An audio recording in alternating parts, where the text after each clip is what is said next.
നാരായണാഖിലഗുരോ ഭഗവൻ നമസ്തേ. ഗുരുവായൂരപ്പ സർവേശ്വര. എല്ലാവരെയും ഗുരുവായൂരപ്പനായി കണ്ട് മനസ്സുകൊണ്ട് സാഷ്ടാംഗം നമസ്കരിക്കുന്നു. നമ്മൾ ഇന്നലെ വസുദേവര് നാരദ മഹർഷിയുടെയും മറ്റു ഋഷിമാരുടെയും നിർദ്ദേശങ്ങളനുസരിച്ച് നടത്തിയ യജ്ഞത്തിനെ പറഞ്ഞിട്ടാണ് നിർത്തിയത്. ആ സമയത്ത് പറഞ്ഞിട്ടുണ്ടായിരുന്നു, ഭഗവാൻ മകനായിട്ട് ജനിച്ചിട്ടും വസുദേവർക്ക് ആ ബോധം ഉണ്ടായിരുന്നില്ല. നാരദൻ അതിനെ ഒരു ചെറു പുഞ്ചിരിയോട് കൂടിയിട്ട് മറ്റു ഋഷിമാരുടെ അടുത്ത് പറഞ്ഞ വാക്യങ്ങൾ നമ്മൾ ഇന്നലെ കേട്ടതാണ്. നോക്കൂ, സാക്ഷാൽ പരബ്രഹ്മം സ്വന്തം മകനായിട്ട് ജനിച്ചിട്ടും വസുദേവർക്ക് നമ്മളോടാണ് ചോദിക്കാൻ തോന്നുന്നത്, കർമ്മത്തിൻ്റെ ബന്ധനത്തിൽ നിന്ന് എങ്ങനെ രക്ഷപ്പെടാം എന്ന് ചോദിച്ചു. അതിൻ്റെ ഉത്തരം ആയിട്ട് ഒരു യാഗം ചെയ്യാനായിട്ട് പറഞ്ഞു കൊടുക്കുന്നു. ഒരു യജ്ഞം ചെയ്യുന്നു.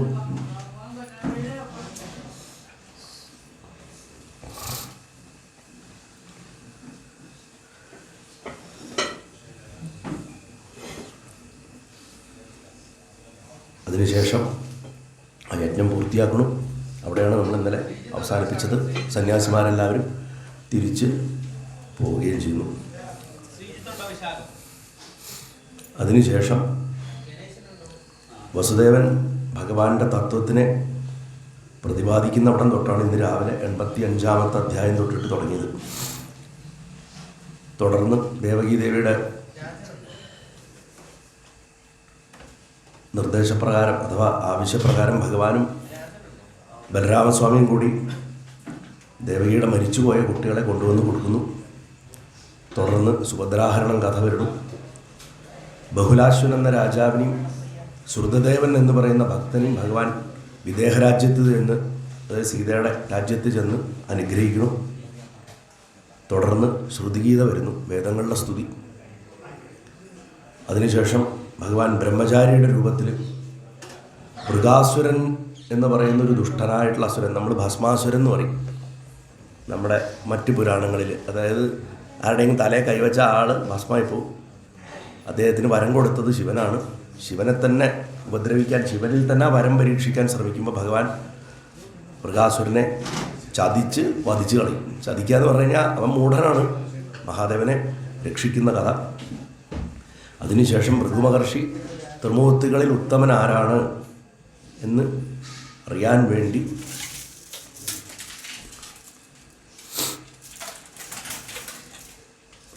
ഓരോ ത്രിമൂർത്തികളുടെ ധാമങ്ങളിലും ചെന്ന് അവരെ പരീക്ഷിക്കുന്നു. നാരായണനെ പുരുഷോത്തമനായിട്ട് അവരോധിക്കുന്നു.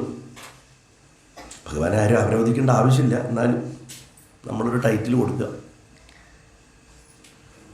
സന്താനഗോപാലൻ കഥയാണ് തുടർന്ന് വരുന്നത്. സന്താനഗോപാലത്തിൽ അർജുനനും കൃഷ്ണനും ഭൂമാവായിട്ടുള്ള ഭഗവാനെ കാണുന്നു. ആ വാക്ക് ശ്രദ്ധിക്കണം, സമയമുണ്ടെങ്കിൽ ഇന്നത് പറയാം. ഭൂമാവ് എന്നാണ് പറയുക ആ ഭാവത്തിന്. അതിനുശേഷം ഭഗവാന്റെ ലീലകളുടെ ഒരു സംക്ഷിപ്ത വർണ്ണനം. അവിടെ മാത്രമാണ് ഈ മഹാഭാരത യുദ്ധത്തിനെക്കുറിച്ചൊരു മെൻഷൻ വരണത് ഭാഗവതത്തിൽ. ഭഗവാൻ പങ്കെടുത്തതിനെക്കുറിച്ചും ഈ ദുഷ്ടസംഹാരം നടന്നതിനെക്കുറിച്ചും. അതിനുശേഷം ഭഗവാന്റെ 16,008 പത്നിമാർക്കും ഭഗവാനോടുള്ള പ്രണയത്തിൻ്റെ ആധിക്യം പറയണം. അത് താന്ത്രിക ഭാഷയിലാണ് എഴുതിയിരിക്കുന്നതെന്നുള്ളത് കൊണ്ട് അതിൽ സഭ്യത കുറച്ച് കുറവായിട്ടുള്ള ഭാഗങ്ങളൊക്കെ ഉണ്ട്. പക്ഷേ അതിനൊക്കെ ആന്തരികാർത്ഥം വളരെ അധികമായതും. അതിനുശേഷം യദുവംശത്തിൻ്റെ എണ്ണമില്ലാതെ ഭഗവാന്റെ വംശം വർദ്ധിച്ചത്. അതായത് ഭഗവാന്റെ വംശത്തിലെ കുട്ടികളെ പഠിപ്പിക്കാൻ മാത്രം ഏകദേശം 3 കോടി അധ്യാപകരുണ്ടായിരുന്നു എന്നാണ് പറയണത്. അങ്ങനെ അത്രയും വർണ്ണിച്ച് പോകുന്നുണ്ട്. അതിനുശേഷം 11-ാമത്തെ സ്കന്ധത്തിൻ്റെ ആരംഭമാണ്. യദുകുല സംഹാരത്തിനായിട്ടുള്ള ഋഷികളുടെ ശാപത്തോടു കൂടിയാണ് 11-ാമത്തെ സ്കന്ധം തുടങ്ങുന്നത്. അത് കഴിഞ്ഞാൽ വസുദേവനും നാരദനും തമ്മിലുള്ളൊരു സംവാദം വരും. വസുദേവനൊരു മനസ്സിനൊരു സുഖം കിട്ടുന്നില്ല. തത്വം ചോദിക്കുമ്പോൾ പഴയ കാലത്ത് ഋഷഭൻ്റെ 100 മക്കളിൽ 9 പേര് യോഗികളായി പോയ കഥ ഞാൻ പറഞ്ഞിട്ടുണ്ട്. ഋഷഭൻ അവധൂതൻ, മറക്കരുത്, മുളങ്കാട്ടിൽ പോയി തീയിൽ ശരീരം കളഞ്ഞ ഭഗവാന്റെ അവതാരം. ആ 9 മക്കളെയാണ് നവയോഗികൾ എന്ന് പറയുക. അവരുടെ ഉപദേശം വരുന്നു. അതിലാണ് നമ്മളൊക്കെ ദിവസവും ഭാഗവതം അവസാനിക്കുമ്പോൾ ചെല്ലുന്ന അല്ലെങ്കിൽ ഭഗവാന് സമർപ്പിക്കുന്ന ശ്ലോകം കായേന വാചാ മനസേന്ദ്രിയർവാ ബുദ്ധ്യാത്മനാവാ പ്രകൃതേ സ്വഭാവ കരോമി യദ്യത് സകലം പരസ്മൈ നാരായണായതി സമർപ്പയാമി എന്ന് പറയുന്നത് ഈ നിമിന്ന വയോഗി സംവാദത്തിലാണ്. അത് കഴിഞ്ഞാൽ അവർ ആ ഉപദേശത്തിൻ്റെ ഭാഗമായിട്ട് ഭാഗവത ധർമ്മം, ഭക്തൻ്റെ ലക്ഷണം, മായയുടെ രൂപം, അതിൽ നിന്ന് രക്ഷപ്പെടാനുള്ള വഴികൾ, ബ്രഹ്മലക്ഷണം, കർമ്മത്തിൻ്റെ യോഗം, ഭഗവാന്റെ അവതാരങ്ങളുടെ വർണ്ണന, അതേമാതിരി ഭക്തിയില്ലാത്തവർക്ക് വേണ്ടിയിട്ട് നിഷ്ഠ, അതുപോലെ ഭഗവാനെ എങ്ങനെ ആരാധിക്കണം എന്നുള്ള കാര്യങ്ങളൊക്കെ വർണ്ണിച്ച് അവസാനിപ്പിക്കുന്നു. ഇങ്ങനെ 5 അധ്യായം വരെയാണ് ഇപ്പോൾ ആചാര്യം വായിച്ച് നിർത്തിയിരിക്കുന്നത്. അതോടുകൂടി നിമിത്തമയോഗി സംവാദം വരെ കഴിഞ്ഞു. ഇപ്പോൾ ചുരുക്കി പറഞ്ഞാൽ ഇവിടെ നിന്ന് അങ്ങോട്ടാണ് നമുക്ക് നോക്കേണ്ടത്. ഞാൻ ഇന്ന് ശ്രുതിഗീത വരെ പറയും, 9:05 വരെ ഞാൻ പറയും. കാരണം ഈ വാച്ച് 5 മിനിറ്റ് ഫാസ്റ്റ് തന്നെയാണ്, ഞാനത് ഉറപ്പാക്കിയത്. നിർത്തുന്നത് ഒരു സമയത്താവുന്നതുകൊണ്ട് അതിനനുസരിച്ചിട്ട് ഇത് എടുത്തു കഴിഞ്ഞാൽ തീരില്ല. ഇന്ന് അത്രയും വിസ്തരിച്ചിട്ട് പറയേണ്ട പല വിഷയങ്ങളുണ്ട്. ഇല്ലെങ്കിൽ ഞാൻ നിങ്ങളോട് ചെയ്യണ അധർമ്മാവും. എനിക്ക് വേണമെങ്കിൽ ഇത് ചുരുക്കി പറഞ്ഞിട്ട് ഇവിടെ എണീച്ചു പോവാം, ഒരു ബുദ്ധിമുട്ടുമില്ല. പക്ഷേ അത് കേൾക്കാൻ ആരില്ലെങ്കിലും ഒരാളകത്തിരിക്കുന്നുണ്ട്. അപ്പോൾ കഴിഞ്ഞ പ്രകരണത്തിൽ നമ്മൾ പറഞ്ഞതുപോലെ ഈ വസുദേവരുടെ യജ്ഞം സത്വഗുണത്തിൻ്റെ യജ്ഞമായിരുന്നു. 3 ഗുണങ്ങളെ ജയിച്ചു കഴിഞ്ഞാൽ ഗുണത്തിനെ മറികടന്നിട്ടുള്ളൊരു ദശ വരും, അത്രിയവും. അത്രീച്ച 3 ഗുണങ്ങളെ ജയിച്ചവെന്നാണ് അതിൻ്റെ അർത്ഥം. ആ സത്വഗുണം എന്ന് പറയുന്നത് വസുദേവരുടെ രൂപമാണ്. അത് ചെയ്യാൻ തുടങ്ങുന്ന സമയത്ത് അദ്ദേഹം തൻ്റെ മക്കളെ ഋഷിമാർ സ്തുതിക്കണത് കേട്ടിരുന്നു. തൻ്റെ മക്കളെ മഹർഷിമാർ സ്തുതിക്കണത് കേട്ടിരുന്നു. അപ്പോഴാണ് മായ കുറച്ച് നീങ്ങണത്. രാമനും കൃഷ്ണനും ബ്രഹ്മം തന്നെയാണ് എന്നുള്ള ബോധം ഭഗവാനായിട്ട് മറച്ചതാണ്. എന്നാലും കുറച്ച് തിരിച്ചു കിട്ടി. ഇവർ സ്തുതിക്കാൻ കേട്ടപ്പോഴാണ് അയ്യോ ഈ കുട്ടികളെ ഞാൻ എൻ്റെ കുട്ടികളായി കണ്ടല്ലോ എന്നുള്ളൊരു തോന്നൽ അദ്ദേഹത്തിന് വന്നത്. അങ്ങനെ വന്നപ്പോൾ ആ സ്തുതി കേട്ടപ്പോൾ അദ്ദേഹത്തിൻ്റെ ഉള്ളിൽ യഥാർത്ഥ വിദ്യ ഉണ്ടാവാൻ തുടങ്ങി. നമ്മളൊക്കെ സാധാരണ എത്ര പുണ്യഗ്രന്ഥങ്ങൾ വായിച്ചാലും ഈ ഒരു ചിന്ത ഭഗവാനെ എല്ലാ വസ്തുക്കളിലും കാണാൻ, അല്ലെങ്കിൽ ഭഗവാൻ നമ്മുടെ തൊട്ടടുത്ത് നിൽക്കുന്നുണ്ടെങ്കിൽ തന്നെ തിരിച്ചറിയാൻ മെല്ലെ തുടങ്ങും. ചിലവർ എത്ര വായിച്ചാലും അത് കാര്യമില്ല. ഇത് രണ്ടും സംഭവിക്കാം. ഓഷോ പറഞ്ഞിട്ടുണ്ട്, ഭഗവാൻ നിങ്ങളുടെ ഒപ്പം ചിലപ്പോൾ നടക്കുന്നുണ്ടാവും, നിങ്ങൾ എന്നിട്ട് വേറെ പല സ്ഥലത്തും അന്വേഷിക്കുന്നു. കാരണം നമ്മുടെ മനസ്സിൽ ഇത് കിരീടം വെച്ച് കുണ്ടലമൊക്കെ ഇട്ട് രാജാപ്പാർക്ക് ഡ്രസ്സൊക്കെ ഇട്ട് നടക്കുന്ന ഒരാളാണെന്നാണ് വിചാരിക്കുന്നത്. ഇദ്ദേഹം ചിലപ്പോൾ തൊട്ടടുത്തിരിപ്പുണ്ടോ. അതുകൊണ്ടാണ് ഞാൻ കഴിഞ്ഞൊരു ദിവസം പറഞ്ഞത്, ചില വ്യക്തികളിൽ അത്രയും ഈശ്വര ചൈതന്യം ഉണ്ടാവും, പക്ഷെ അവരുടെ കൂടെ ജീവിച്ച് 50 കൊല്ലം 60 കൊല്ലം ജീവിച്ച് ദാമ്പത്യത്തിൽ ഉണ്ടായിരുന്നവർക്ക് പോലും ഈ കൂടെ ദിവസവും കിടന്നുറങ്ങിയിരുന്ന ആളാരാന്നറിയില്ല. അങ്ങനെ സംഭവിക്കാറുണ്ട്. അവരായിട്ട് അറിയിക്കില്ല. അത്ര എന്താ പറയുക, ഗുപ്തമാണ് ബ്രഹ്മവിദ്യ എന്ന് പറയുന്നത്. അപ്പോൾ വസുദേവൻ ഇത്രയും വർഷം കഴിഞ്ഞപ്പോഴാണ് അദ്ദേഹത്തിൻ്റെ മനസ്സിലൊരു സ്ഫുരണം ഉണ്ടാവണം. ആ സ്ഫുരണം ഉണ്ടാവുന്ന നിമിഷത്തിനെ സദ്വിദ്യ എന്ന് പറയും. പണ്ടതുണ്ടായിരുന്നു, പക്ഷെ അത് ഭഗവാനായിട്ട് ആ കാരാഗ്രഹത്തിൽ നിന്ന് മോചിപ്പിച്ചപ്പോൾ ഭഗവാന്റെ മായ കൊണ്ട് ഞങ്ങളെ ഇനി മക്കളായിട്ട് അല്ലാതെ ദൈവമായിട്ട് എപ്പോഴും കണ്ടുകൊണ്ടിരുന്ന മോശമല്ലേ എന്നുള്ളത് കൊണ്ട് ഭഗവാൻ മറച്ചാണെന്നാണ് പറയുക. അപ്പം എങ്ങനെയാണെങ്കിലും ആ ബ്രഹ്മവിദ്യ ഉണ്ടാകാൻ തുടങ്ങി. ഈ സദ്വിദ്യയുടെ രൂപം ദേവകി എന്ന് നമ്മൾ മുമ്പേ പറഞ്ഞിട്ടുണ്ട്. സത്വഗുണത്തിന് സദ്വിദ്യയിൽ നല്ല അറിവിലുണ്ടാകുന്നതാണ് പരമാത്മ ചൈതന്യം. ഇല്ലെങ്കിൽ അതിന് ഭൂമിയിൽ ഒരു രൂപം എടുക്കാൻ സാധിക്കില്ല. ഭഗവാന്റെ അവതാര രഹസ്യം ചോദിച്ചു കഴിഞ്ഞാൽ ഒരൊറ്റ വരിയിൽ പറയാവുന്നതാണ്, ആര് ചോദിച്ചാലും. അങ്ങനെ ഒരു ദിവസം അച്ഛനെ കാണാൻ വേണ്ടിയിട്ട് ചേട്ടനും അനിയനും കൂടെ വന്നു. അന്നത്തെ കാലത്തൊക്കെ മക്കളെ എത്ര പ്രായമായാലും അച്ഛനമ്മമാരെ കണ്ട അപ്പം നമസ്കരിക്കും. ഭഗവാൻ ഇതിൽ 10-64 വയസ്സുണ്ട് ഈ കഥ നടക്കുന്ന കാലത്ത്. അദ്ദേഹം വന്ന ഉടനെ അച്ഛനെ കണ്ടു, അച്ഛൻ്റെ കാലിൽ നമസ്കരിച്ചു. 2 പേര് സാഷ്ടാംഗം. നോക്കൂ, ബ്രഹ്മം കാലിൽ നമസ്കരിക്കാൻ യോഗമുള്ള ആളാണ് വസുദേവർ. ആ കാലിൽ അങ്ങോട്ട് നമസ്കരിച്ചു. അപ്പോൾ മക്കളെ അഭിസംബോധന ചെയ്തത് എങ്ങനെയാ വെച്ചാൽ കൃഷ്ണ, മഹായോഗീൻ, സംഘർഷണ, സനാതന എന്നാണ് വിളിച്ചത്. കാരണം അത് വന്ന ഭാവം വന്നിരിക്കുക. അച്ഛൻ മക്കള് ബ്രഹ്മാണ്, നിങ്ങൾ 2 പേരും ഈ ജഗത്തിൻ്റെ കാരണസ്വരൂപമായിട്ടുള്ള പ്രധാനൻ്റെയും പുരുഷൻ്റെയും രക്ഷകനായിട്ടുള്ള പരമേശ്വരനാണെന്ന് എനിക്ക് അറിയേണ്ടതെന്ന്. നമ്മൾ പ്രധാന പുരുഷേശ്വരം എന്ന് പറയും അല്ലേ. പ്രധാനനും പുരുഷനും 2 ശക്തികളാണ് ഈ പ്രപഞ്ചത്തിനെ കാരണമാകുന്ന ഭഗവാന്റെ സങ്കല്പശക്തിയുടെ 2 കാരണങ്ങൾ. എത്രയേന യഥോ യസ്യ യസ്മൈ യദ് യഥാ യഥാ സ്യാദ്യതം ഭഗവാൻ സാക്ഷാത് പ്രധാന പുരുഷേശ്വര. ഭാഗവതത്തിലെ ശ്ലോകമാണ്, 4-ാമത്തെ ശ്ലോകമാണ് 85-ാമത്തെ അധ്യായത്തിൽ. ഇങ്ങനെ പറഞ്ഞ് സ്തുതിച്ചിട്ട് എനിക്ക് നിങ്ങളെക്കുറിച്ച് മനസ്സിലായ കാര്യങ്ങൾ ഇതൊക്കെയാണെന്ന് പറഞ്ഞിട്ട്, മായയ്ക്ക് വശപ്പെട്ടിട്ട് ഞാൻ ഇത്ര വർഷം നഷ്ടപ്പെടുത്തിയല്ലോ, നിങ്ങൾ എൻ്റെ മക്കളായിട്ട് എൻ്റെ കൂടെ ഉണ്ടായിരുന്നിട്ടെന്നൊക്കെ പറഞ്ഞ് സങ്കടപ്പെടും. താൻ മനസ്സിലാക്കിയ കാര്യങ്ങളും പറയും അവരെക്കുറിച്ച്. അതൊന്നും ഇപ്പോൾ വിസ്തരിക്കണില്ല. നിങ്ങളെ ഞാൻ ശരണം പ്രാപിക്കുന്നു എന്ന് പറഞ്ഞിട്ട് അച്ഛൻ മക്കളുടെ ആ ബ്രഹ്മത്തിൽ സമ്പൂർണ്ണ ശരണാഗതി പറയും. അവിടെ ഈഗോ പോവുകയാണ്. ഞാൻ എൻ്റെ ശരീരത്തിൽ നിന്നുണ്ടായ കുട്ടികളെ എന്നുള്ളത് പോവുകയാണ്. അങ്ങനെ സമ്പൂർണ്ണ ശരണാഗതി പറയുന്ന സമയത്ത് അവസാനം ആ നമസ്കരിച്ച് കിടന്നിട്ട് പറയും, അങ്ങയുടെ മായയുടെ രഹസ്യത്തിനെ ആർക്കാ അറിയാൻ കഴിയുക? നമുക്കാകെ ചെയ്യാൻ പറ്റണത് ആവുന്ന പോലെ അങ്ങയുടെ കീർത്തിയെക്കുറിച്ചിട്ട് കുറച്ചെന്തെങ്കിലുമൊക്കെ പാട്ട് പാടുക, കഥ പറയുക, ഇതൊക്കെ നമ്മളെ കൊണ്ട് പറ്റുള്ളൂ. അല്ലാണ്ട് അങ്ങേ വർണ്ണിക്കാനോ അങ്ങയുടെ തത്വം അറിയാനോ നമുക്കാർക്കും കേൾപ്പില്ല പറയും. ഇത് കേൾക്കുമ്പോൾ ഭഗവാൻ വളരെ വിനയത്തോടെ അത്രയും നേരത്തെ സ്തുതിയാണ് ചെയ്യണത്. ശരിക്കും വസുദേവർ ആത്മജ്ഞാനം നിറഞ്ഞു നിൽക്കുന്ന സ്തുതിയാണ്. ഇന്നത്തെ കാലത്തൊക്കെ മക്കൾ ചില സമയത്ത് അച്ഛനമ്മമാർ മക്കളെ പ്രൈസ് ചെയ്ത് കഴിഞ്ഞാൽ മക്കൾക്ക് അഹങ്കാരം വന്നിട്ട് അതൊക്കെ ശരിയാണ്, അതിലും കൂടുതലൊക്കെ ഞാൻ ചെയ്തിട്ടുണ്ട് എന്ന രീതിയിൽ പറയും. പക്ഷെ ഭഗവാൻ കൂടുതൽ വിനയത്തോടു കൂടിയിട്ട് വീണ്ടും അച്ഛനെ നമസ്കരിച്ചു. എന്നിട്ട് പറഞ്ഞു, അച്ഛാ, അങ്ങ് എന്നെയും ചേട്ടനെയും ഉദ്ദേശിച്ചിട്ട് ഇപ്പം ഈ പറഞ്ഞ ബ്രഹ്മവിദ്യ വളരെ യുക്തിയുക്തമാണ്, അങ്ങ് പറഞ്ഞത് സത്യമാണ്. അഹം യൂയമസാവാര്യ ഇമേ ചാരകൗകസ സർവേപ്യേവം യദുശ്രേഷ്ഠ വിമർശ്യാ സചരാചരം. ഞാനും വസുദേവനായിട്ടുള്ള അങ്ങും ചേട്ടനായിട്ടുള്ള ബലരാമനും ഈ കാണാനായിട്ടുള്ള ദ്വാരകാവാസികളും അതിന് പുറത്ത് ഈ ലോകത്തുള്ള സകല ചരാചര പ്രാണികളും എല്ലാം ബ്രഹ്മസ്വരൂപം തന്നെയാണെന്ന് അറിഞ്ഞാൽ മതി അച്ഛാ, വേറെ ഒന്നും അറിയേണ്ടതില്ല. അത്ര സിമ്പിളായിട്ട് അതിനെ സംഗ്രഹിച്ചു നോക്കൂ. അച്ഛൻ നിങ്ങൾ ബ്രഹ്മം എന്ന് പറഞ്ഞു.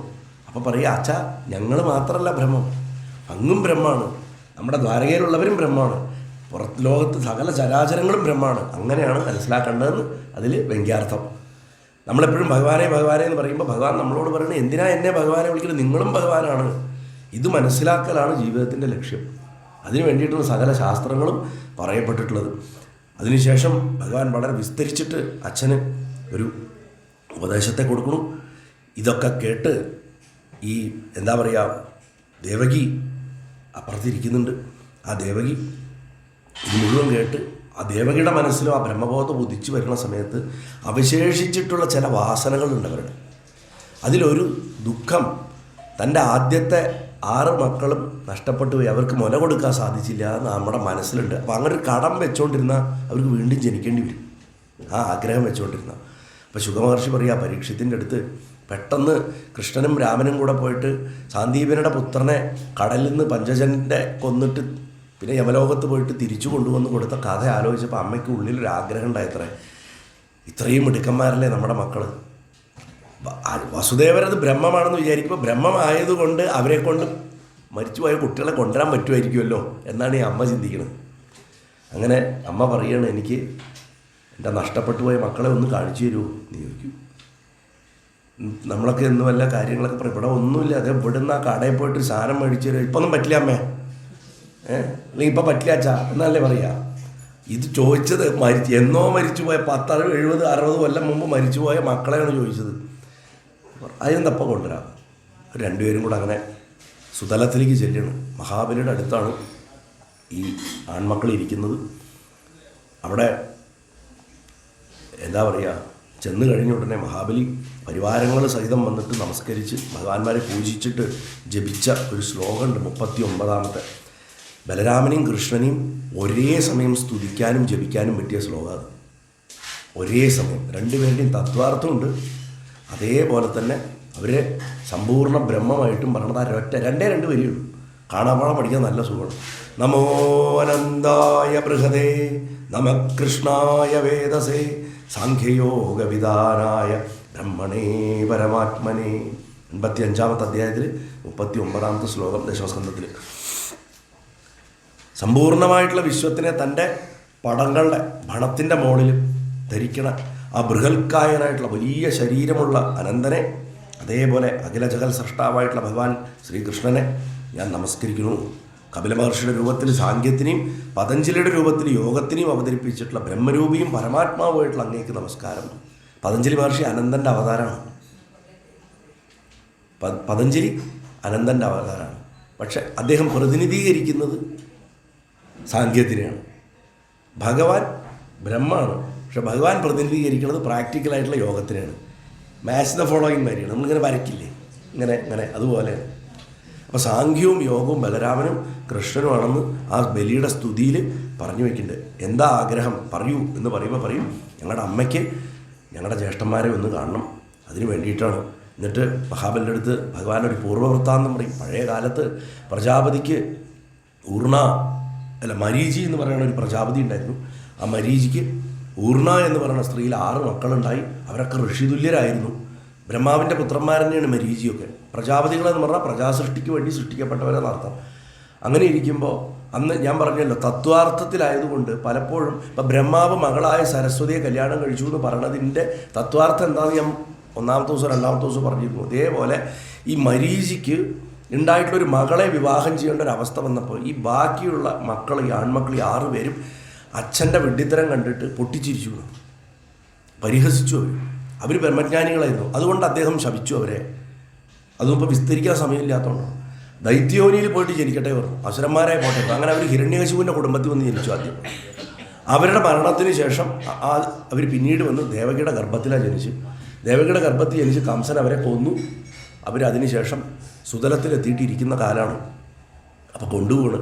എന്നിട്ട് ഈ 6 പേരും എൻ്റെ അമ്മ കൊടുക്കണ മുലപ്പാൽ ഭക്ഷിച്ചാൽ അവർ സദ്ഗതി പ്രാപിക്കും. അതായത് മനസ്സാണ് 1-ാമത്തെ മകൻ, സ്മരൻ. 2-ാമത്തെ തൊട്ടിട്ട് പഞ്ചതന്മാത്രകളാണ്: സ്പർശം, രസം, ശബ്ദം, രൂപം, ഗന്ധം. നമ്മൾ എങ്ങനെയാണ് പ്രപഞ്ചത്തിനെ തിരിച്ചറിയണത് എന്നുള്ളത് ഇത് ഈ 5 തന്മാത്രകൾ വെച്ചിട്ടാണ്. ഇല്ലെങ്കിൽ നമുക്ക് കണ്ണ് കണ്ടില്ലെങ്കിൽ നമുക്ക് രൂപം കാണില്ല. പതങ്കൻ ചത്തു,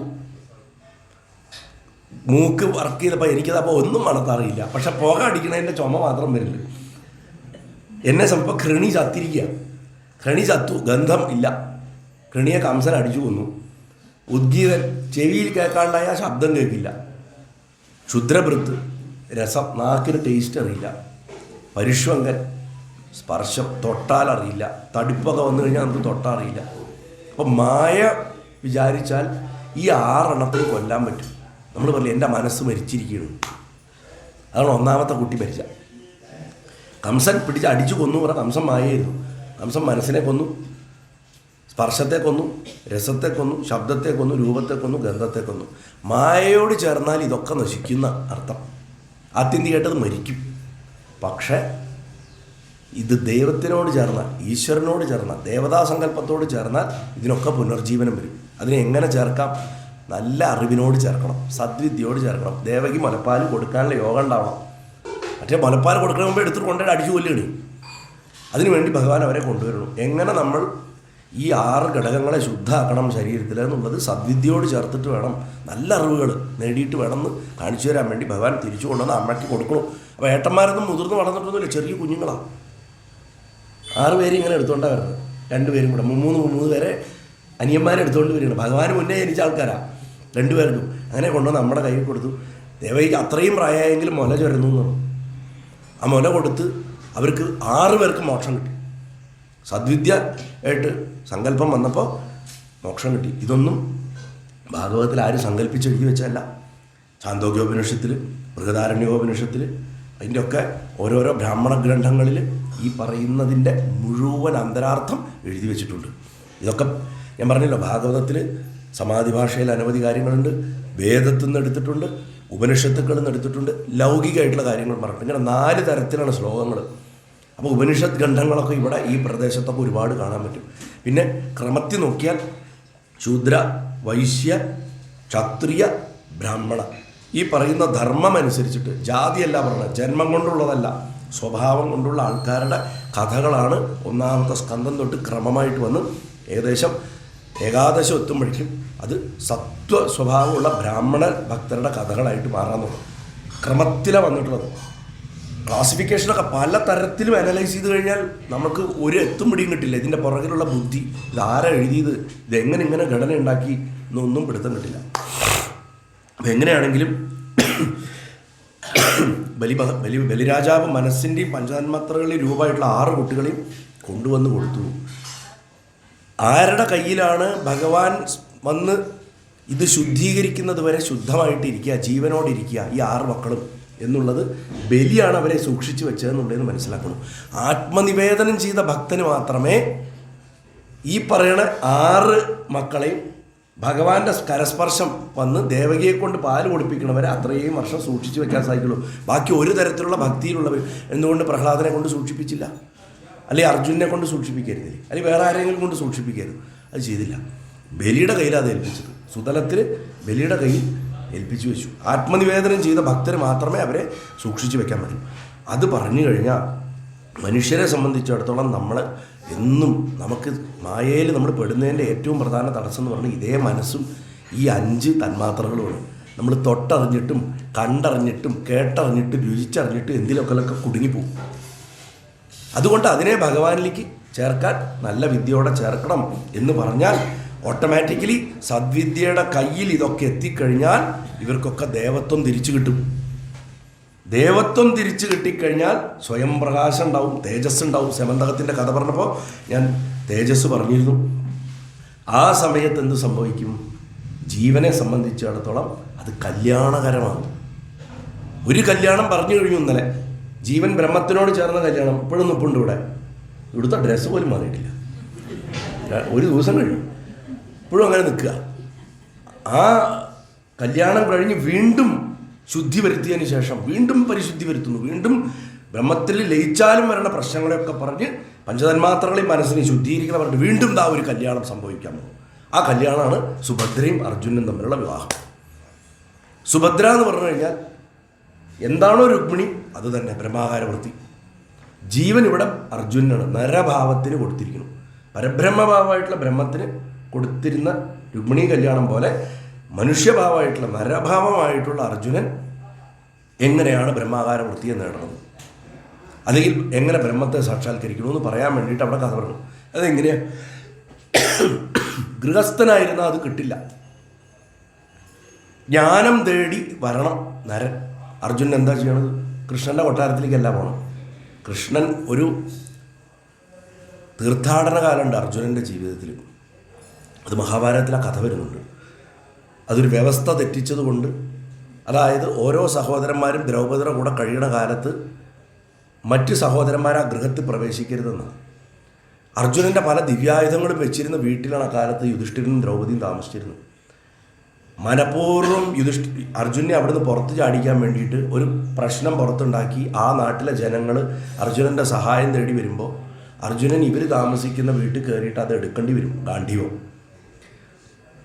അത് പോയി അദ്ദേഹം അതെടുത്ത് അവരെ രക്ഷിച്ചു. പക്ഷേ പ്രതിജ്ഞ സത്യം ചെയ്തിട്ടുണ്ട്, ഈ കാലത്ത് ഇങ്ങനെ ചെയ്തു കഴിഞ്ഞാൽ 1 വർഷക്കാലം തീർത്ഥാടനം ചെയ്യണം. അതിൻ്റെ ഭാഗമായിട്ടാണ് ആ സമയത്തിനെ ഭഗവാൻ ഭംഗിയായിട്ട് വിനിയോഗിക്കാൻ പറഞ്ഞു കൊടുത്താണ് പാശുപതാസ്ത്രം നേടുന്നതും ഇന്ദ്രലോകത്ത് പോണതും ഒക്കെ. അതുമാതിരി ആ തീർത്ഥാടന കാലത്ത് ആ സന്യാസം സ്വീകരിച്ച് നടക്കും. സന്യാസിയുടെ വേഷത്തിൽ അർജുനൻ ബലഭദ്രൻ്റെ കൊട്ടാരത്തിലെത്തും. ബലഭദ്രന് മനസ്സിലാവില്ല, പ്രേംനസീറിനെ മേരിയിരിക്കും. ഇവിടെ ഒരു പുള്ളി വെച്ചാൽ മനസ്സിലാവേണ്ടാവില്ല. പ്രേംനസീർ അങ്ങനെയാണ്, ഇവിടെ ഒരു പുള്ളി വെച്ച് കഴിഞ്ഞാൽ പിന്നെ മനസ്സിലാവില്ല. CID ആയിട്ടൊക്കെ പോകുമ്പോൾ വേഷം മാറി പോകുമ്പോൾ കണ്ടിട്ടില്ലേ? എന്തായാലും അർജുനൻ നല്ല രീതിയിൽ വേഷം മാറിയിട്ടുണ്ട്, അല്ലെങ്കിൽ ബലഭദ്രനെ പോലെ ഒരാളെ പറ്റിക്കാൻ പറ്റില്ലല്ലോ. അപ്പം അദ്ദേഹത്തിൻ്റെ കൊട്ടാരത്തിൽ ചെന്നു. ബലരാമസ്വാമി അദ്ദേഹത്തിന് പൂജകളൊക്കെ ചെയ്തു, സന്യാസിയാണെന്ന് പറഞ്ഞിട്ട്. അപ്പോൾ വാതിലിൻ്റെ മറവിൽ നിന്നിട്ട് സുഭദ്ര അർജുനെ കണ്ടു. സുഭദ്രയ്ക്ക് മനസ്സിലായി അർജുനാണ്. ഇവർ തമ്മിൽ ആദ്യം കാണുന്നത്. അർജുനൊരു കാര്യം അറിയാം, ദുര്യോധനന് കല്യാണം കഴിച്ചു കൊടുക്കാൻ പോവുകയാണ് സുഭദ്രയെന്ന്. അതുകൊണ്ട് പറ്റില്ല, എനിക്ക് അവിടെ കല്യാണം കഴിക്കണം. കാരണം അത് കല്യാണം കഴിക്കണം എന്ന് തീരുമാനിക്കാനുള്ള കാരണം എന്ന് വെച്ചാൽ ഭഗവാനാണ് അതിന് പ്രേരിപ്പിച്ച്. ദേവകിക്കും വസുദേവനും കൃഷ്ണനും അർജുനന് കല്യാണം കഴിച്ചു കൊടുക്കണം സുഭദ്രയെന്നാണ് ആഗ്രഹം. ബലരാമൻ മാത്രമാണ് ദുര്യോധനന് കല്യാണം കഴിച്ചു കൊടുക്കണം എന്ന് പറഞ്ഞത്. അപ്പോൾ ഭഗവാൻ എന്ത് ചെയ്തു? അച്ഛൻ്റെ അമ്മയുടെ ആഗ്രഹം നടത്താൻ എന്നുള്ള വ്യാജേന അതിന് ധർമ്മം നോക്കണ്ടല്ലോ. അച്ഛൻ്റെ അമ്മയുടെ ആഗ്രഹം നടത്തിയല്ലേ. അർജുനോട് പറഞ്ഞു, നീ കൊട്ടാരത്തിൽ വേഷം മാറി കയറുക. ബലഭദ്രൻ്റെ വീട്ടിലാണ് സുഭദ്ര താമസിക്കുന്നത്. പറയാം ഭഗവാന്റെ വേറെ സഹോദരിയാണ്. പക്ഷെ ബലഭദ്രന് ഏറ്റവും ഇഷ്ടമുള്ള അനിയത്തിയുണ്ട്. വേറെ അനിയത്തിമാരുണ്ട്, ഞാൻ അവരുടെയൊക്കെ പേരുകൾ പറഞ്ഞിരുന്നു. പക്ഷെ സുഭദ്രയോട് എക്സ്ട്രാ അഫെക്ഷനാണ്. എങ്ങനെ അഫെക്ഷൻ ഇല്ലായിരിക്കും? ജ്ഞാനമാകണ ബലരാമന് ബ്രഹ്മാകാരവൃത്തിയാകുന്ന ബ്രഹ്മജ്ഞാസയാകണ സുഭദ്രയോട് അല്ലേ കൂടുതൽ ഇഷ്ടം ഉണ്ടാവുള്ളൂ. അതങ്ങനെയാണ്. അപ്പോൾ അനിയത്തി അവിടെ താമസിപ്പിച്ചിരിക്കുന്നത്, അതിന് കണ്ണിലെ കൃഷ്ണമണിമാരെ സൂക്ഷിക്കുകയാണ്. അപ്പോഴാണ് അർജുനൻ സന്യാസിയായിട്ട് അവിടെ കയറുന്നത്. മനുഷ്യൻ സന്യാസവൃത്തി സ്വീകരിച്ച് ജ്ഞാനത്തിനെ സമീപിച്ചാലേ അവിടെ ഇരിക്കുന്ന ബ്രഹ്മാകാര വൃത്തിയെ വിവാഹം ചെയ്യാൻ പറ്റുള്ളൂ. അതുകൊണ്ടാണ് സന്യാസ വേഷത്തിൽ ചെല്ലുന്നത്.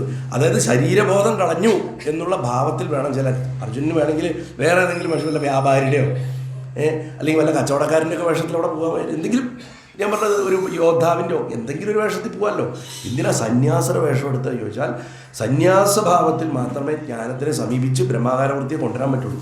അതിനുവേണ്ടി അവിടെ കയറി തമ്മിൽ കണ്ടു, ഇഷ്ടമായി. ഇനി ഇവിടെ എങ്ങനെയെങ്കിലും കൊണ്ടുപോകണം. അർജുനൻ അവിടെയൊക്കെ ചുറ്റിപ്പറ്റി നടന്നു. ആ സമയത്താണ് രൈവതക പർവ്വതത്തിനൊരു ഉത്സവം ഉണ്ടായി. അവിടേക്ക് എല്ലാവരും കൂടെ പോകുമ്പോൾ സന്യാസിയും കൂടെ പോയി. അവിടെ വെച്ചിട്ട് ഭഗവാൻ ഒരു പ്ലാൻ പറഞ്ഞു കൊടുത്തിരുന്നു. അർജുനോടുള്ള സ്നേഹം നോക്കൂ. അപ്പോൾ ഈ രൈവതക പർവ്വതത്തിൽ ദേവയാത്രാ ഉത്സവത്തിനായിട്ട് ദ്വാരകയിൽ നിന്നുള്ള സകല ആൾക്കാരും പോയപ്പോൾ ബലഭദ്രനും പാവം പോയി. തൊഴാൻ പോയത് അദ്ദേഹം. സുഭദ്ര വീട്ടിൽ തനിച്ചായിരുന്നു. അർജുനൻ നേരെ പോയിട്ട് വസുദേവനെയും ദേവകിയും നമസ്കരിച്ചു. അവരുടെ അനുമതി മേടിക്കണമല്ലോ. അവരനുവദിച്ചാൽ മതി, അവരുടെ സ്വത്താണ് മകള്. അവരെ അനുഗ്രഹം മേടിച്ച് കൃഷ്ണൻ്റെ അനുമതി മേടിച്ചിട്ട് ഇവിടെയും കൊണ്ട് സ്ഥലം വിട്ട് കളഞ്ഞു, ഒരു രഥത്തിൽ കയറിയിട്ട്. അപ്പോൾ ഭഗവാൻ ഒരു വിദ്യ പറഞ്ഞു കൊടുത്തിരുന്നു. ഭഗവാൻ അർജുനനോട് ഭയങ്കര സ്നേഹമാണ്. ഞാൻ പറയാറുണ്ട് പല പ്രഭാഷണത്തിലും. ദ്രൗപദി പോലും വിളിച്ചപ്പോൾ ഗോവിന്ദ ദ്വാരകാവാസെന്ന് വിളിച്ചപ്പോഴാണ് വസ്ത്രം കൊടുത്തത്. ഈ അർജുനൻ പല അബദ്ധങ്ങളും കാണിച്ചിട്ട് ആത്മഹത്യ ചെയ്യാൻ പോകുമ്പോൾ ഒക്കെ വന്ന് രക്ഷിക്കും. വിളിച്ചില്ലെങ്കിലും വരും. പലപ്പോഴും ഭഗവാനെ മറന്നിട്ട് എത്രയോ പ്രവർത്തിച്ചിട്ടുണ്ട് അർജുനൻ. പക്ഷേ അർജുനെ വന്നിട്ട് ആ നരനാരായണ ഭാവം എന്താണെന്നുള്ളത് ശരിക്കും കാണാൻ പറ്റും. അപ്പോൾ അർജുനൊരു മോശം വരരുതല്ലോ. അതുകൊണ്ട് സുഭദ്രയോട് പറഞ്ഞു, അവനെ കൊണ്ട് നീ തേര് തെളിപ്പിക്കരുത്. കാരണം അവൻ തേര് തെളിച്ച് നിന്നെ ഇരുത്തി കൊണ്ടുപോയാൽ നിന്നെ അവൻ കട്ടുകൊണ്ടുപോയി എന്ന് നാട്ടുകാർ പറയും. ആ പേര് അവന് വരാൻ പാടില്ല. അതുകൊണ്ട് നിനക്ക് തേര് തെളിക്കാമല്ലോ, നീ തേര് തെളിച്ചിട്ട് അർജുനെ ഇരുത്തിയിട്ട് പോകാമെന്ന്. അങ്ങനെ സുഭദ്ര തേര് തെളിച്ചുകൊണ്ട് അർജുനെ ഇരുത്തി പോയി. ബ്രഹ്മാകാര വൃത്തി സ്വീകരിക്കപ്പെട്ടാൽ ആ ബ്രഹ്മാകാര വൃത്തി വേണം നമ്മൾ സാധകനെ നയിക്കാൻ. അല്ലാണ്ട് സാധകന് ബ്രഹ്മാകാര വൃത്തിയെ നയിച്ച് പോകാൻ പറ്റില്ല. ബ്രഹ്മാകാര വൃത്തി വേണം. നമ്മുടെ മനസ്സിൻ്റെ ആ ചിന്ത, ബ്രഹ്മത്തിനോട് നമുക്ക് ഭഗവാനോടുള്ള നമ്മുടെ സ്മരണ, അതിനാണ് ഈ ബ്രഹ്മാകാര വൃത്തി എന്ന് ടെക്നിക്കലി പറഞ്ഞത് വേദാന്തത്തിൽ. ആ സ്മരണ വേണം നമ്മളെ മുന്നോട്ട് കൊണ്ടുപോകാൻ. അല്ലാണ്ട് നമ്മളെല്ലാം സ്മരണയെ കൊണ്ടുകൊണ്ട് ഈ കഥ അങ്ങനെ.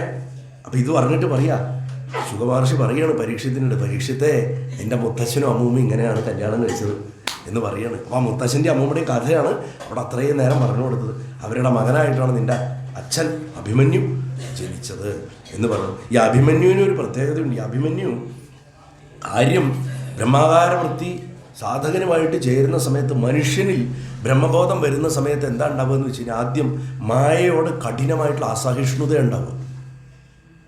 അസഹിഷ്ണുത എന്ത് കണ്ടാലും സഹിക്കില്ല. കാരണം മായയുടെ എന്ത് രൂപം വന്നാലും അതിനെ നിരാകരിക്കാനുള്ളൊരു അവസ്ഥയായിരിക്കും. അതുകൊണ്ട് എന്ത് സംഭവിക്കും? കോപം വർദ്ധിക്കും. തീവ്ര സാധകന്മാർക്ക് കോപം ഭയങ്കരമായിരിക്കും. ദുർവാസാവിലൊക്കെ കണ്ടിട്ടില്ലേ?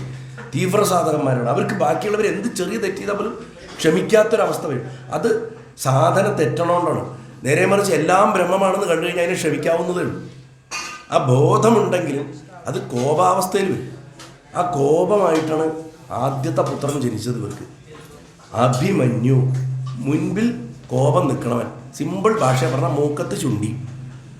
അപ്പോൾ കുട്ടികൾക്കൊക്കെ ഈ അഭിമന്യു എന്ന് പേരിടും ചില ആൾക്കാർ. എന്നിട്ട് എൻ്റെ മകൻ്റെ പേര് അഭിമന്യു. ഞാൻ പറഞ്ഞു വല്ലാത്ത പേരനെ ഇട്ടിരിക്കുന്നത്.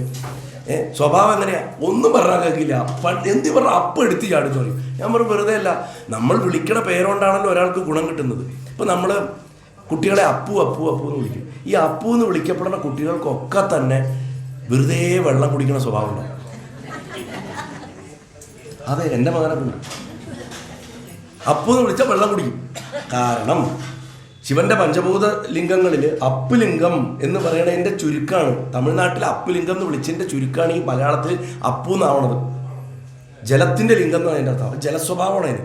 അപ്പോൾ വെള്ളം കുടിക്കും. നമ്മൾ എന്ത് പേരിടണോ ആ പേര് ചിലപ്പോൾ അവിടെ കറക്റ്റായിട്ട് വർക്കാവും.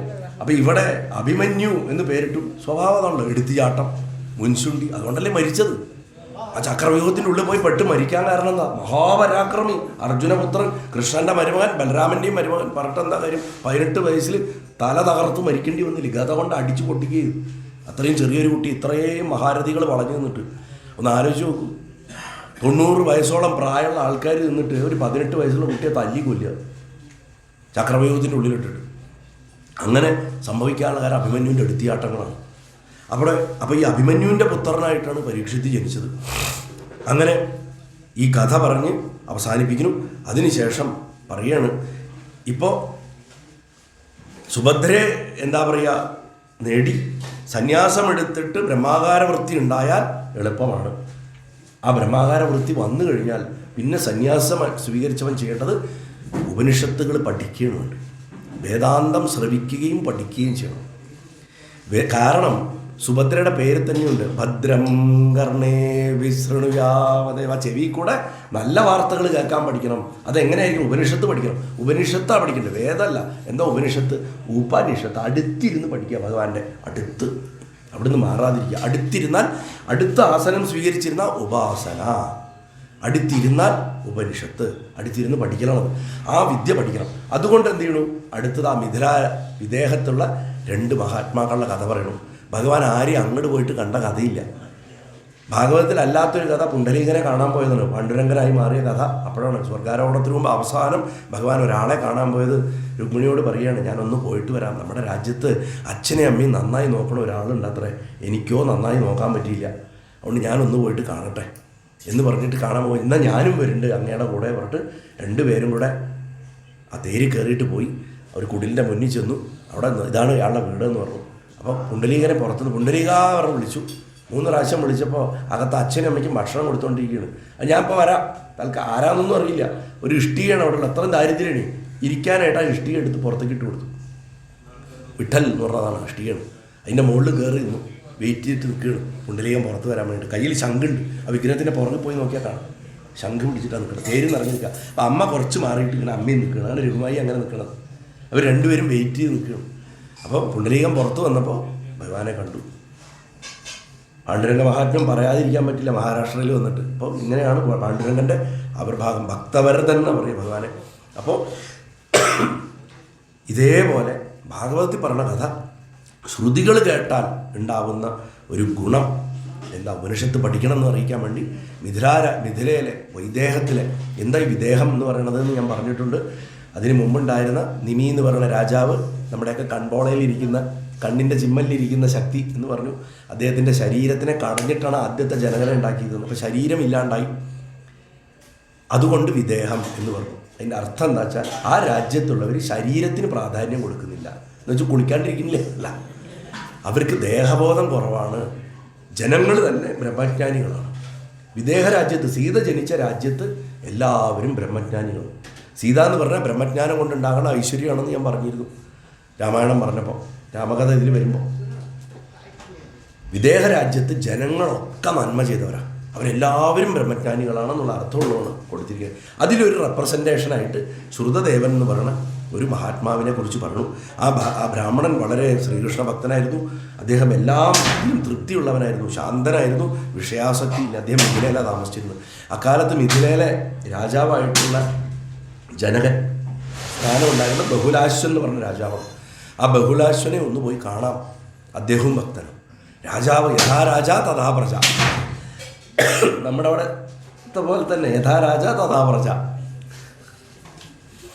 അങ്ങനെയാണല്ലോ ഭരണാധികാരി, എങ്ങനെയാണോ ഇപ്പോൾ അങ്ങനെയാണല്ലോ ജനങ്ങൾ നമ്മുടെ നാട്ടിൽ. അപ്പം അതുപോലെ യഥാ രാജ തഥാ പ്രജ, അന്ന് യഥാ രാജ തഥാ പ്രജ. അപ്പോൾ ഭഗവാൻ അദ്ദേഹത്തിനെ പോയി കാണാൻ വേണ്ടിയിട്ട് പുറപ്പെട്ടു പോവുകയാണ്. ആ രാജാവും അഹങ്കാരം തീരെ ഇല്ലാത്ത ആളായിരുന്നു.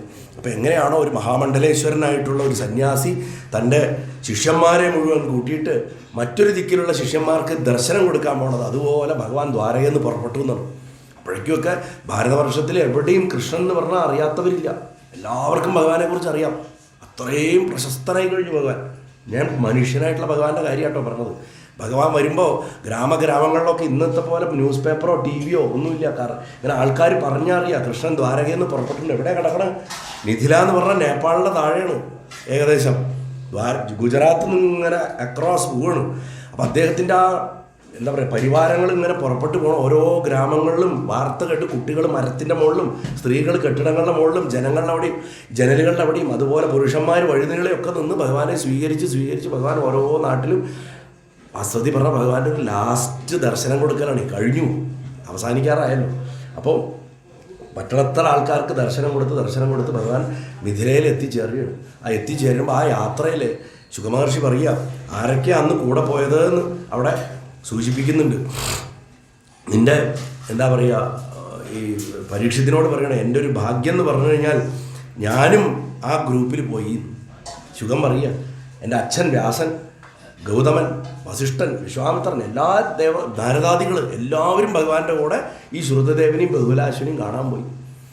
അപ്പോൾ ഭഗവാന്റെ കൂടെ അവരും മന്ത്രങ്ങൾ ജപിച്ചിട്ടും വേദഘോഷം മുഴക്കിയിട്ടും വഴിയിലൊക്കെ സത്സംഗങ്ങൾ നടത്തിയിട്ട് ഒരു വലിയ യജ്ഞം പോലെ ഭഗവാൻ പോണ സ്ഥലത്തൊക്കെ തമ്പടിച്ച് ഇപ്പോൾ ഞങ്ങൾ കൽപ്പാത്തിയിൽ നിന്ന് 400 പേര് കാവടി പൂജയ്ക്ക് വളരെ ദിവസം മുന്നേ പുറപ്പെടും. നടന്നാ പോവുക പഴനിക്ക്.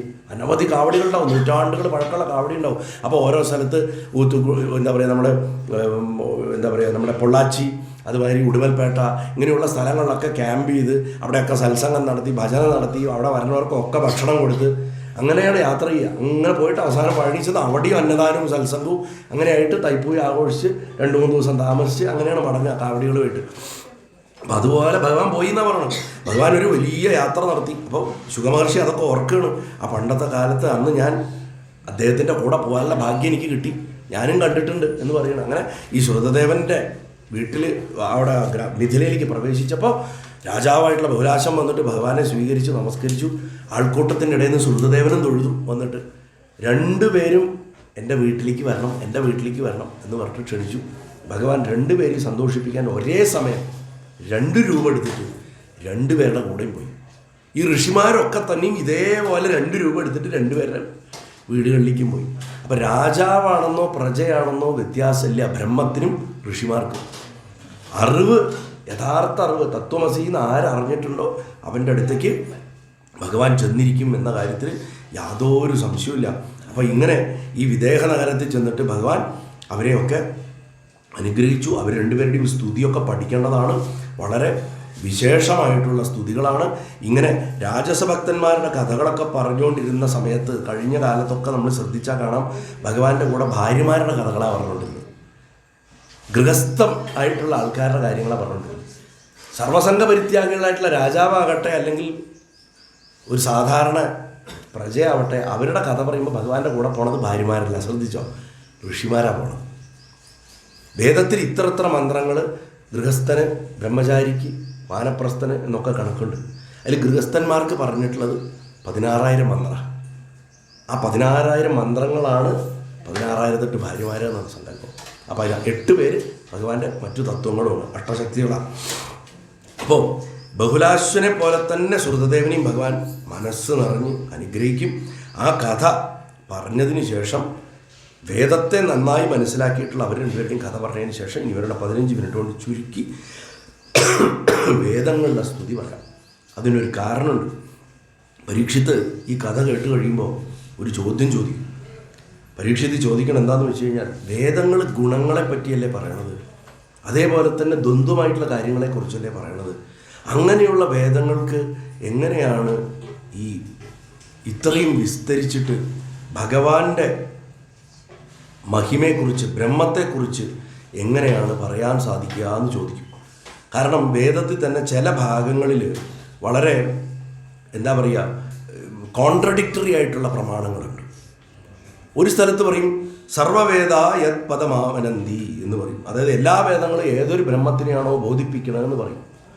ഇനി വേറൊരു സ്ഥലത്ത് പറയും വേദൈശ്ച സർവൈ രഹമേവ വേദ്യ, വേദൈശ്ച സർവൈ രഹമേവ വേദ്യ എന്ന് പറയുമ്പോൾ എല്ലാ വേദങ്ങളിലും അറിയപ്പെടേണ്ട വസ്തു എന്തറിവെടുത്താലും അതിൻ്റെ അകത്ത് തെളിയേണ്ടത് ഞാനാണ് എന്നും പറഞ്ഞു വയ്ക്കുന്നു.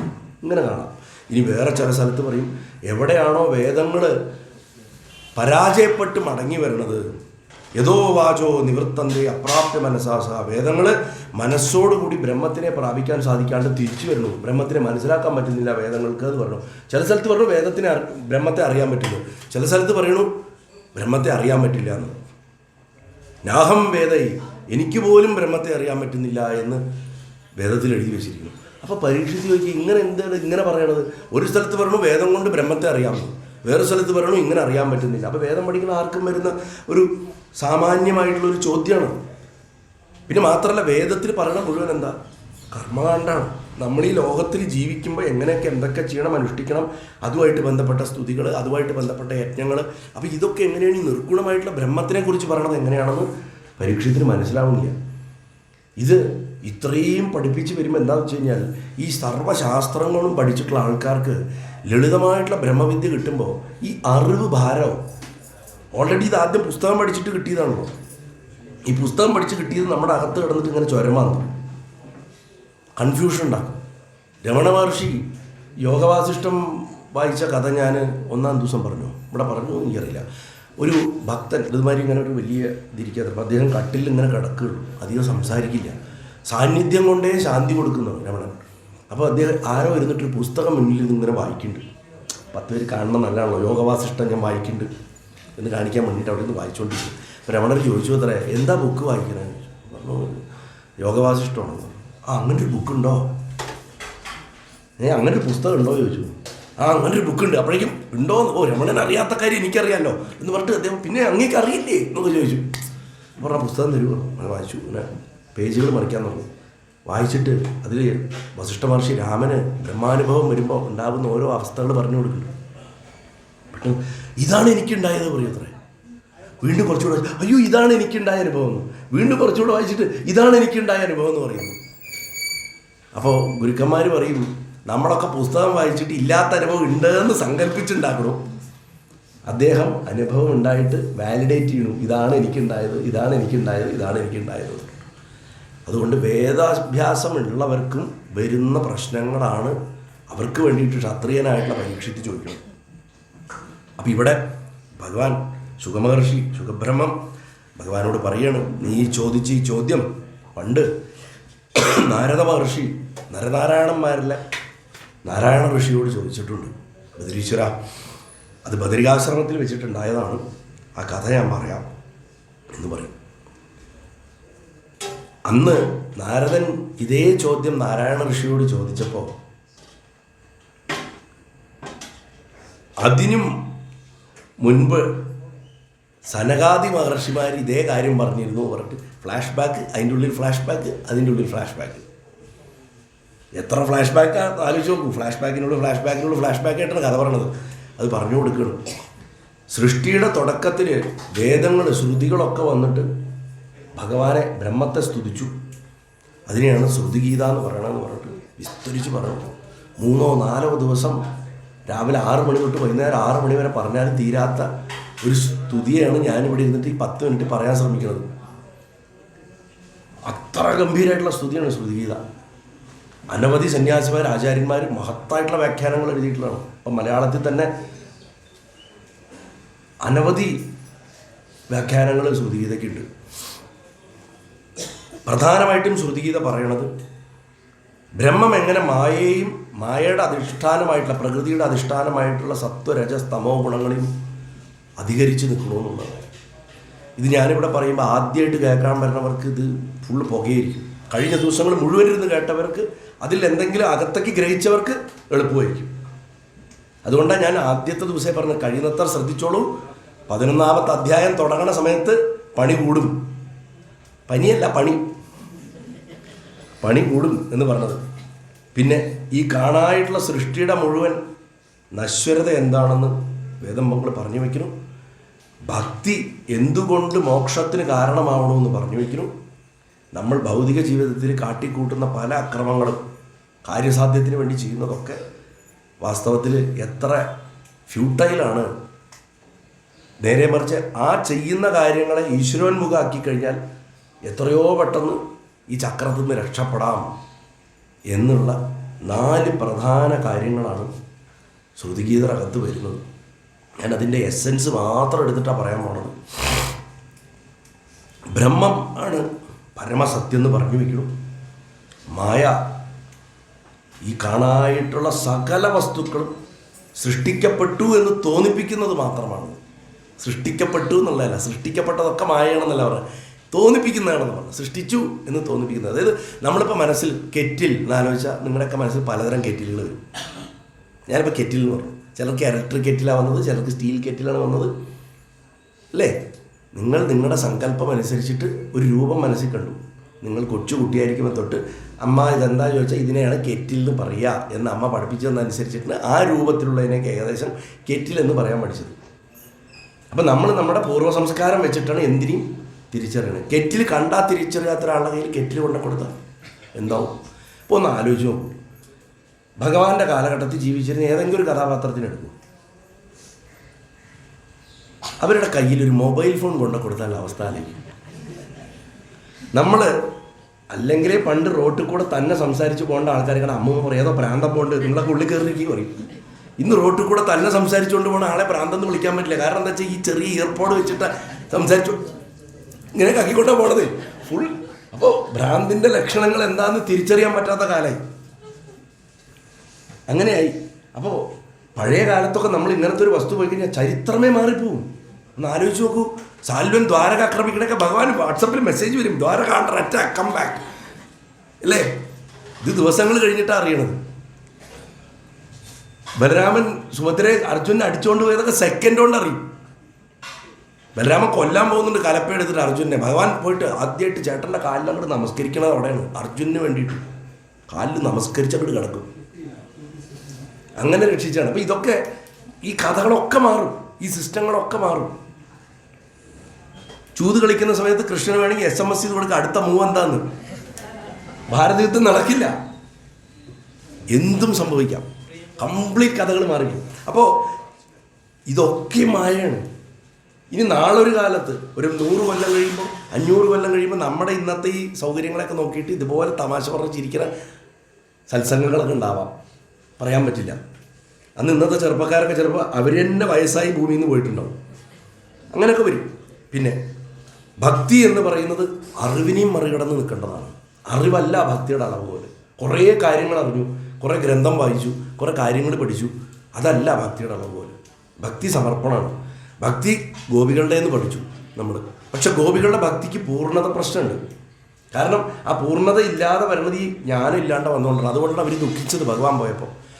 സഗുണമായിട്ടുള്ള ഭക്തി, രൂപത്തിൽ കണ്ടിട്ടുള്ള ഭഗവാനോടുള്ള ഭക്തിയുടെ ഏറ്റവും വലിയ കുഴപ്പം എന്താ വെച്ചാൽ ആ രൂപത്തിൻ്റെ ആബ്സെൻസിൽ. ഇപ്പം ചില അമ്മമാർ എൻ്റെ അടുത്ത് പറയും, അയ്യോ കുട്ടി എൻ്റെ കൃഷ്ണൻ പൊട്ടിപ്പോയി, പ്രതിമ പൊട്ടിപ്പോയി, കൈ പൊട്ടിപ്പോയി, എനിക്ക് കളയാൻ വരുന്നില്ല, ഞാനതിനെ അവിടെ വെച്ചിട്ട്. ഞാൻ പറയും വയറ്, കഴുത്ത്, പ്രാണൻ പോകുന്ന സ്ഥലങ്ങളിൽ പൊട്ടിയാൽ മാത്രം കളഞ്ഞാൽ മതി. നമ്മുടെ കൈ ഒടിഞ്ഞു, നമ്മുടെ കുട്ടിയുടെ കൈ ഒടിഞ്ഞു പറഞ്ഞ് കുട്ടിയെടുത്ത് ആറ്റിക്കളയില്ലല്ലോ. കുട്ടിക്ക് പ്ലാസ്റ്റർ ഇട്ട് കൊടുത്ത് നേരാക്കും. അതുപോലെ കയ്യോ കാലൊക്കെ ഒടിഞ്ഞിരിക്കണമെങ്കിൽ അതിനെ ഒട്ടിച്ച് അതിന് ചായമൊക്കെ അടിച്ച് വീണ്ടും ഉപയോഗിക്കാം. പ്രാണൻ പ്രശ്നം. ഗുരുവായൂരപ്പൻ്റെ ശരീരം മുഴുവൻ തന്നെ പൊടിഞ്ഞു പോയിരിക്കുകയാണ്. ഞാൻ പറഞ്ഞിട്ടുണ്ടല്ലോ ആ വിഗ്രഹത്തിൻ്റെ അവസ്ഥ എന്താണ്. ഈ കയ്യൊക്കെ ഫുള്ള് പൊട്ടിയതാണ്, താമര പിടിച്ച കയ്യൊക്കെ പൊട്ടിയതാണ്, എല്ലാം പൊട്ടിയതാണ്. കാലങ്ങളുടെ പഴക്കം കൊണ്ടും പല പ്രശ്നങ്ങളും ഉണ്ട്. കഴുത്തിൻ്റെ അവിടെ മുറിഞ്ഞാൽ, അരയുടെ അവിടെ മുറിഞ്ഞാൽ, മനുഷ്യന് ക്ഷതം സംഭവിച്ചാൽ, എവിടെ ക്ഷതം സംഭവിച്ചാലാണോ മരണം നടക്കുക, ആ ഭാഗങ്ങൾ മുറിഞ്ഞാൽ അത് ജലത്തിൽ ഒഴുക്കണം, വെക്കരുത്. പിന്നെ കാരണം ഭഗവാന്റെ ശരീരത്തിൽ ആ പ്രാണൻ പിന്നെ നിൽക്കില്ല. പ്രോബ്ലം എന്താ വെച്ചാൽ നമ്മൾ we get attach to these things. അതും അറ്റാച്ച്മെൻ്റാണ്. അപ്പോൾ സഗുണ ഭക്തിയുടെ പ്രോബ്ലം എന്താണെന്ന് വെച്ച് കഴിഞ്ഞാൽ അതിൻ്റെ ഗ്രേറ്റ്നസ് വളരെ അധികമാണ്. ഗോപീ ഭക്തിക്ക് അത്രയും ഹൈറ്റാണ്. കാരണം അവർക്ക് ഒരു കളങ്കല്യ അവരുടെ മനസ്സിൽ. പക്ഷേ അവർ ഭഗവാന്റെ രൂപത്തിൽ കുടുങ്ങി. അതിനാണ് അവരെ ഉദ്ധവനെ അയച്ച് സമാധാനിപ്പിച്ചതും. വർഷങ്ങൾക്ക് ശേഷം സമന്തപഞ്ചകത്തിൽ വീണ്ടും ഇപ്പോൾ ഇന്നലെ പറഞ്ഞ ഭാഗം നന്ദഗോപരെയും മറ്റു ടീമുകളെയും അതുപോലെ ഹസ്തിനപുരത്തു നിന്ന് വന്നവരെയൊക്കെ കണ്ടപ്പോൾ അപ്പോഴും ഭഗവാൻ ഗോപികൾക്ക് ഉപദേശം കൊടുക്കുന്നുണ്ട് ഇത്രയും വർഷം കഴിഞ്ഞിട്ട്. അത് അവരുടെ മനസ്സിപ്പോൾ കറക്റ്റ് അല്ലേ എന്ന് ഉറപ്പ് വരുത്താൻ വേണ്ടിയിട്ടുള്ളൊരു ഉപദേശമാണ്. അതുകൊണ്ട് ഭഗവാനെ പിരിഞ്ഞു എന്നുള്ളൊരു പ്രശ്നം വരരുത് എന്നുള്ളതുകൊണ്ട് ഇതേ പ്രശ്നം ഉദ്ധവനിൽ നിൽക്കണമെന്നാണ് അവസാന നിമിഷം തൻ്റെ അന്ത്യം കാണാൻ സമ്മതിക്കാൻ ഭഗവാൻ റൺ എന്ന് പറഞ്ഞു. ബദരിക്ക് പോകാൻ പറഞ്ഞു. ഉദ്ധവൻ പറഞ്ഞു എനിക്ക് അങ്ങേ വിട്ടു പോകാൻ പറ്റില്ല. അങ്ങ് പറഞ്ഞൊക്കെ ആലോചിച്ച് നോക്കും. ഉദ്ധവ ജ്ഞാനത്തിൻ്റെ രൂപ. ഉദ്ധവൻ ഭക്തി എന്താണെന്ന് പഠിച്ചത് ഗോപികമാരുടെ അടുത്തുനിന്നാണ്. അങ്ങനെയുള്ള ഉദ്ധവന് അവരുടെ സ്വഭാവം കുറച്ച് വന്നു, ഭഗവാന്റെ രൂപത്തിനോട് അറ്റാച്ച്മെൻറ്റ് വന്നു. അപ്പം അത് ക്ലീൻ ചെയ്യാനാണ് ബദരിക്ക് പറഞ്ഞത്. അത് കഴിഞ്ഞാൽ സമർപ്പണത്തിൽ കൂടെ നമുക്ക് മോക്ഷം കിട്ടുള്ളൂ. എങ്ങനെ? ശരീരമടക്കം സകലതും സമർപ്പിക്കാതെ നമ്മൾ ചെയ്യുന്നുണ്ട്, പക്ഷെ നമ്മൾ ഭാവത്തോടെ ചെയ്യുന്നില്ല. നമസ്കരിച്ച് കിടന്നപ്പോൾ ചേലപ്പറമ്പനെ ഭഗവാൻ മോക്ഷം കൊടുത്തു എന്ന് പറഞ്ഞതിൻ്റെ അർത്ഥം അതാണ്. ശരിക്ക് മരണസമയത്ത് നമസ്കരിച്ച് മരിക്കണം, നമസ്കരിച്ചിട്ട് എണീക്കരുത്. അമ്പലത്തിൽ ശുദ്ധിയൊക്കെ വേറെ ആൾക്കാർ ചെയ്തോളൂ, അത് കുഴപ്പമൊന്നുമില്ല. അതുകൊണ്ട് പ്രത്യേകിച്ചില്ല. അവിടെ പട്ടി, പൂച്ച, പാറ്റയൊക്കെ മരിക്കുന്നുണ്ട്, അതൊന്നും കുഴപ്പമൊന്നുമില്ല. അതൊക്കെ ആരെങ്കിലും ചെയ്തു. നമസ്കരിച്ചിട്ട് അങ്ങനെ പോകും. അതെവിടെയാണെന്ന് വെച്ചാൽ നമസ്കരിച്ചിട്ട് പോകും. അപ്പോൾ ലിബറേഷൻ ത്രൂ സറണ്ടർ അത് വളരെ പ്രധാനമാണെന്ന് പഠിപ്പിക്കും. ഇനി ഞങ്ങൾ വേദങ്ങളുടെ റോൾ എന്താ ഇതിലൊക്കെ? ഞങ്ങൾ മാർഗനിർദ്ദേശം നൽകണു ഈ പറഞ്ഞ 4 കാര്യങ്ങൾക്കും. ഏതൊക്കെയാണ് 4 കാര്യങ്ങളെന്ന് ഒന്നുകൂടെ പറയാം. ഒന്ന്, ബ്രഹ്മമാണ് പരമസത്യം. ബ്രഹ്മസത്യം ജഗന്മിഥ്യ ജീവോ ബ്രഹ്മൈവനാപര. അല്ലേ? ജീവനും ബ്രഹ്മവും വേറെ എല്ലാം എന്താ നിൽക്കണു? ജീവനും ബ്രഹ്മവും. പച്ചസാരി കൊടുത്തിട്ട് ജീവൻ, ഓടക്കോട് പിടിച്ചിട്ട് ബ്രഹ്മം. കാണാനായിട്ടുള്ള സൃഷ്ടികൾ മുഴുവൻ മായയാണ്. ഭക്തി അറിവിനെക്കാട്ടിലും ഉയരത്തി നിൽക്കുന്നു. സമർപ്പണം കൊണ്ടേ മോക്ഷം കിട്ടാൻ പാടില്ല. 4 കാര്യങ്ങൾക്കും ഞങ്ങളാണ് മാർഗനിർദ്ദേശം എന്ന് പറഞ്ഞു കൊടുക്കുന്നു. ഇങ്ങനെ വരുമ്പോൾ ശരിക്കും ബ്രഹ്മമാണ് പരമസത്യം എന്ന് ഋഗ്വേദം പഠിപ്പിക്കുന്നു.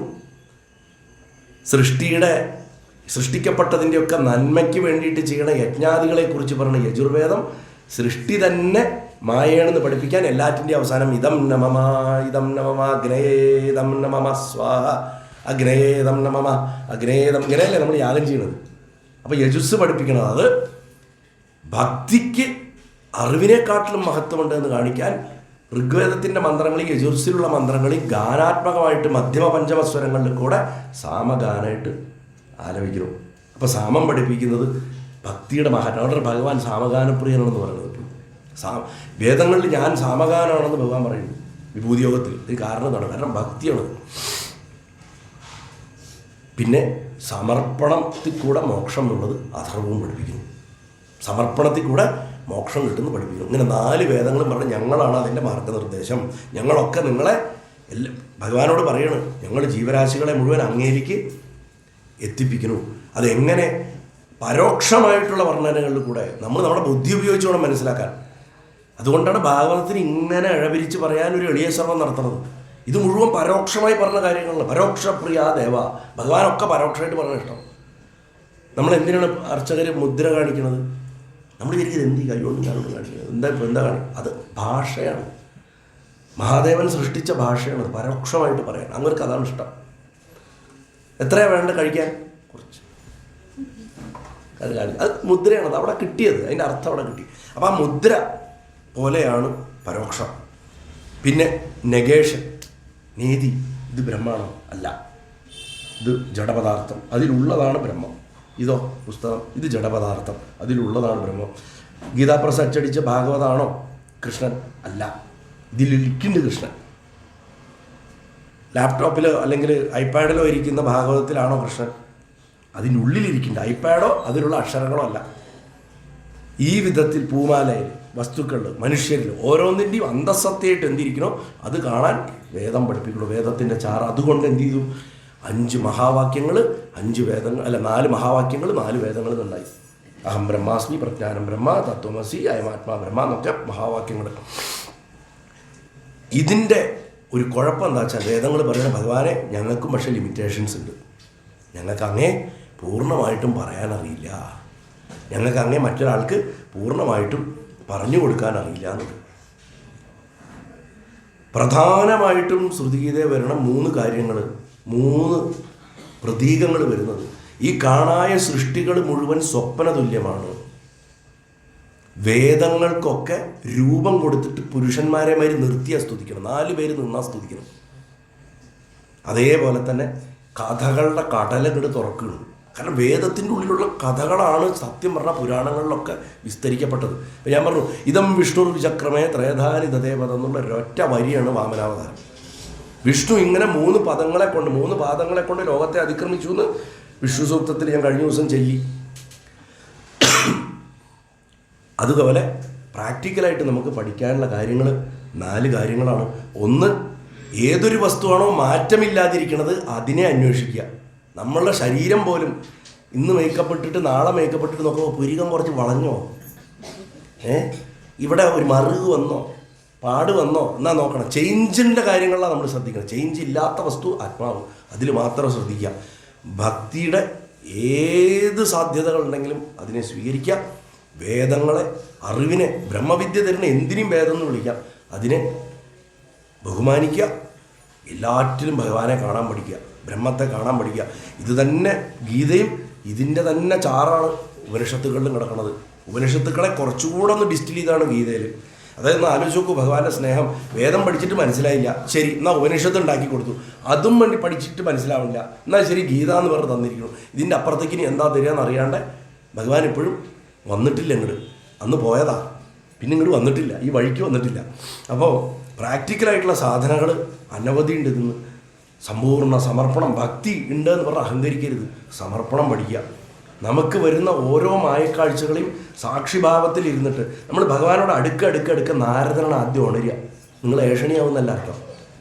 നാരദൻ ഉണരുക എന്ന് പറഞ്ഞാൽ സാക്ഷി ഉണരുന്നകത്ത് നമുക്ക് നമ്മളെ തന്നെ കാണാൻ പറ്റും. ഞാൻ ഒന്നാം ദിവസം പറഞ്ഞു, നമ്മൾ അമിതമായിട്ട് കരയുമ്പോൾ ചിലപ്പോൾ നമ്മളെന്നെ ഞാനെന്തിനാ ഇങ്ങനെ കരയണേ, ഞാനെന്തിനാ ഇങ്ങനെ ദേഷ്യപ്പെടണത്, ഞാനെന്തിന് ഇത്രമാത്രം സന്തോഷിച്ച് തുള്ളിച്ചാടണമെന്ന് തോന്നുന്ന ഒരാളകത്തുണ്ടെങ്കിൽ നിങ്ങൾ രക്ഷപ്പെട്ടു. അത് സാക്ഷിയാണ്. ആ സാക്ഷി നമുക്ക് ഇതിൽ ഭ്രമിക്കണ്ട കേട്ടോ.